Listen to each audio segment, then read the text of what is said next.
All right, so now we're going to move on to the wrist and hand. So kind of like the elbow, there's not a ton that we do for it, but there are a few special tests.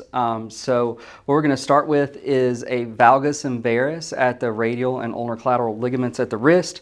Really simple. The radial collateral is going to be on the radial side, right? So we're just going to provide that ulnar deviation and stress that out. And then for the other side, we're just coming the other way, and we're just going to reproduce pain in those areas depending on which direction we're going.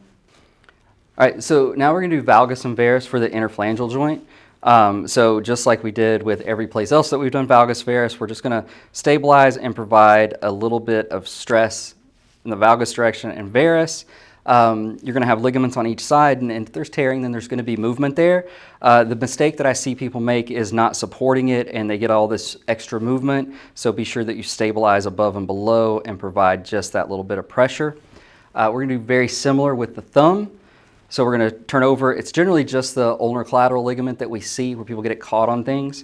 So this little ligament right here, again, mistake I see people make is they do this and your thumb has a lot of movement. So you've got to stabilize that bone below and above and provide just the stress there. And Izzy has a lot of movement there. So that's kind of fun. So you can kind of see her condyle pop out right there.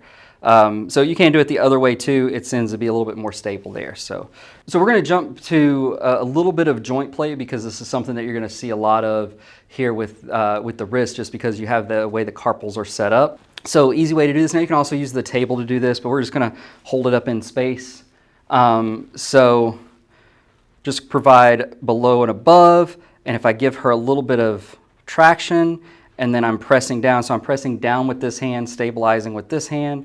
So I'm just giving a little bit of pressure down, and then if I want to go up, I'm going to do the same thing, up and a little bit there. We can also do a lateral deviation by holding it still there. So just to get a little joint play and see if we recreate anything by doing that. So our next test is the Phelan's test. It's really simple. So you'll just instruct your athlete or your patient what to do. You're going to have them put their hands in this position and drop their elbows down a little bit if they can. And she holds it there for 60 to 90 seconds, and you're going to have like numbness or tingling down in the fingers. So it's going to be a positive sign for carpal tunnel because it's causing compression. So that's Phelan's test. The next one we're going to do is Finkelstein test for de Quervain.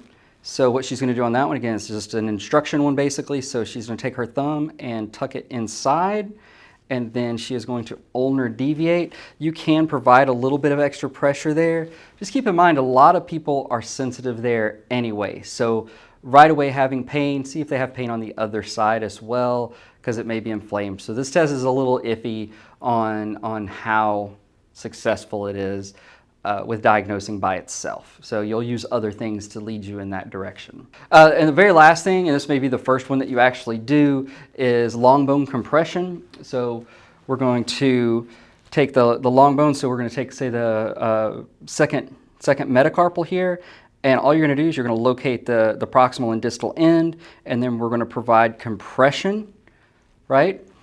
And what we're looking for there is just to reproduce pain, and that could be a positive sign of a fracture.